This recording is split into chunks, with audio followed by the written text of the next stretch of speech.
예, 안녕하세요. 안전하고 공정한 의사 결정에 대해서 말씀을 드려보겠습니다.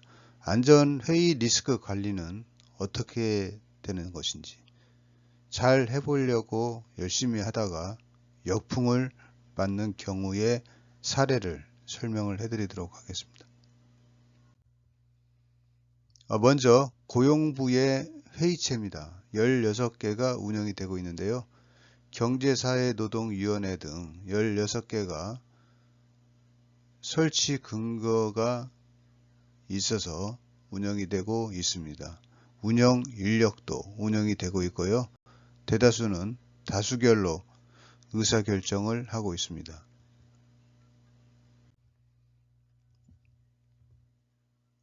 주요 내용을 요약해드리면요. 경제사회노동위원회는 고용노동정책을 협의하며 정부의 당연직이 운영이 되고 있고 사무국의 운영 인력이 있는 자문회의체입니다.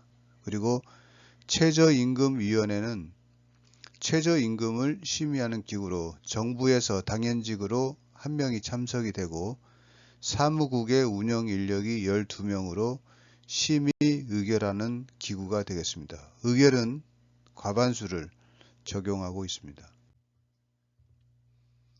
위원회 의결 과정 예시를 잠깐 보여드리면요. 고용노동부 장관이 최저임금 심의 요청을 해서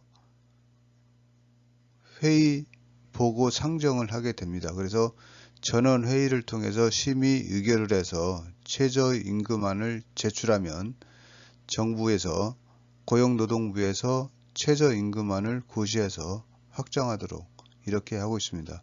노사 최종안을 제시하여 포결한 결과 근로자위원과 사용자위원, 기권 등을 고려했을 때 사용자위원 안으로 최저임금은 23년도에 9,860원으로 의결이 되었습니다. 이와 관련해서 그 사업장의 안전관리 의사결정 체계를 잠깐 들여다보도록 하겠습니다. 위험성평가 심의회의 같은 경우에는 잠재 위험을 발굴해서 개선 여부의 적정성을 평가하는 전문가 참여 회의체입니다. 보통 일반 기업에서 1억 원 공사 이상의 경우에는 위험성평가 심의회를 하게 됩니다. 이때 위험관리를 위해서는 반대론자를 강제 지정을 해서 반대 의견을 내도록 이렇게 하고 있습니다. 반대론자의 임무는 반드시 반대 의견을 적정하게 내어서 안건을 부결시켜야 하는 임무입니다. 그래서 회의 직전에 위원장이 강제로 지정을 하게 되어 있는데요. 재무위험보다는 안전위험을 적극적으로 판단한다고 하겠습니다.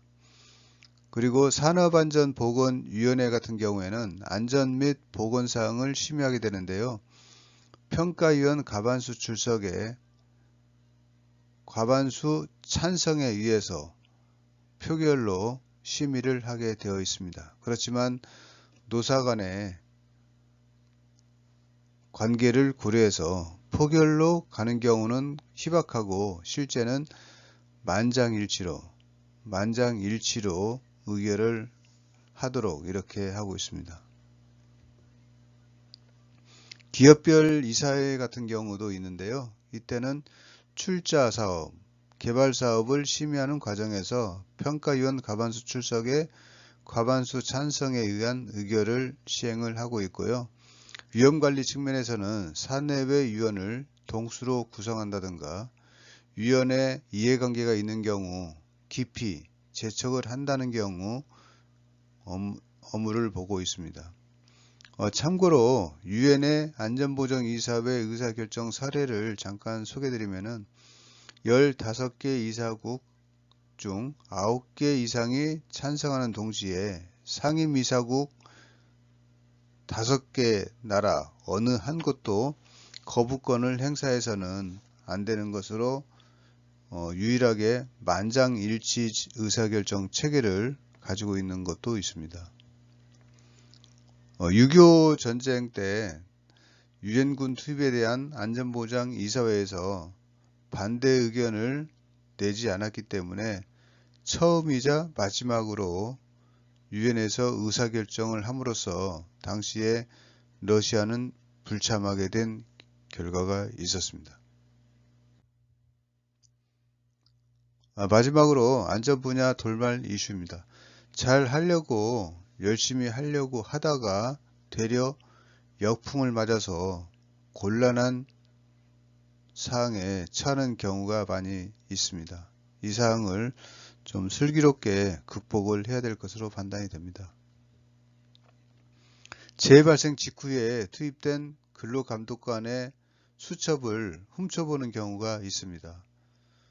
지나가다가 쓱 눈치껏 보는 경우가 많지만 어떤 경우에는 점심시간에 휴대폰으로 찍는다든가 노골적으로 관리감독의 경향을 확인하는 경우가 있지만 되려 역풍을 맞을 수가 있으니 조심하시면 되겠습니다.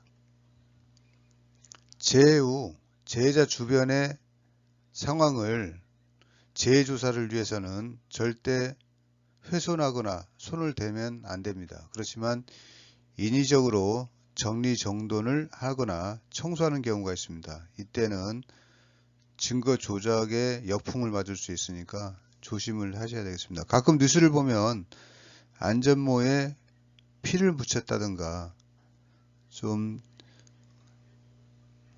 우려스러운 그런 뉴스가 들고 있습니다. 그 정부 감독기관의 실사 일정을 알아내어 불시 점검에 대비하는 경우 역풍을 맞을 수 있습니다. 정부는 예고 점검과 불시 점검으로 분리해서 운영을 하고 있습니다. 불시 점검한다는 얘기는 실시간으로 관리가 잘 되는지 파악하기 위한 것으로 점검 하루 이틀 전에 통보를 하는 경향이 있는데요. 불시 점검을 대비하는 것은 좋지만 그 일정을 알아내는 과정에서 역풍을 맞을 수 있으니까 조심을 하시면 되겠습니다. 안전작업 허가서 같은 경우 허가 대상이 아닌데도 허가서를 발급해서 열심히 하려고 하는 경우가 있습니다. 이 경우에는 사고가 났을 때 상당히 스텝이 꼬이기 때문에 대처하기가 어렵습니다. 규정대로 하시면 되고요. 규정 적용에 오류나 혼란이 있을 경우에는 담당 부서에 문의하는 경우가 좋다고 하겠습니다. 도와주려다 중대 실수를 하는 경우도 많이 보는데요. 도와주는 것은 좋습니다. 동료의 안전을 같이 챙기기 위해서 도와주는 건 좋은데 도와주는 과정에서 사다리를 잡아주다가 딴짓을 하다가 그 위험을 방치하는 경우가 있거나 이런 중대 실수를 할 경우는 되려 형사처벌이 될 수 있습니다. 안전기관에 재해 관련 설문조사하는 경우가 있습니다. 이때는 그 안전 형태, 안전 문화를 확인하기 위해서 하는 경우가 많이 있는데요. 그 담당자로서는 모범 답안을 제시해서 알려주는 경우가 있고요. 일부는 모범 답안을 알려달라고 설문에 응하는 사람들이 요구하는 때가 있습니다.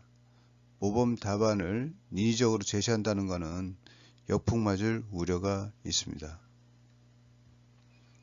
교육일지에 서명 후 재조사 과정에서 그 내용을 부인하는 경우가 가끔 있습니다. 강압적으로 서명을 했다든가 교육은 시행하지 않고 교육일지만 서명했다든가 이럴 경우가 있는데요.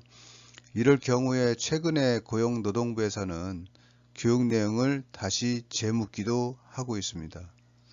이런 것은 서로 기업의 문화가 있기 때문에 조심을 해야 될 것으로 판단이 되고요. 가능하면 실질적으로 교육을 시행하고 교육을 실질적으로 못한다고 하더라도 교육일지 그 전면에는 중요 핵심 사항은 기록을 해서 실제 안전이 정착이 될 수 있도록 이렇게 하는 게 좋겠습니다.